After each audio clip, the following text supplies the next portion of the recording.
म्हणून मी आज मुद्दाम लाईव्ह आले. पुढच्या पिढीला कळलं पाहिजे नंदीबैलवाले म्हणजे काय. नाहीतर ही लोक म्युझियममध्ये फक्त पुतळ्यातनं बघायला मिळतील. प्रत्यक्षामध्ये आपल्याला बघायचं आहे आज त्यांचा खेळ कसा असतो तो. ते सुरू करतील आता 5 मिनिटात. ए नंदी बाबा बोला.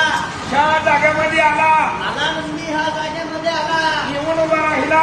बराबर बराबर. तू देवाचं जनावर. महादेवाचा नंदी बैल आहे. 22 वर्षाचा नंदी बाबा आहे. मग चहा पियाला आला का? चहा पियाला आला. द्यायला आला. नाही म्हणतो नंदी, नाही म्हणतो. तांदूळ खायला आला. तांदूळ खायला आला नंदी. पोळी खायला आला.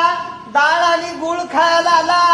तुळ खायला आला. डाळ खायला आला. तो चांगल्या गोष्टीला हो म्हणतोय आणि वाईट गोष्टीला नाही म्हणतोय. तांदूळ, गहू, डाळ, पोळी खायला आला. बराबर बराबर. गणपती देवाचा नंदी आहे का तू गणपतीचा? अरे तू गणपती देवाचा आहे.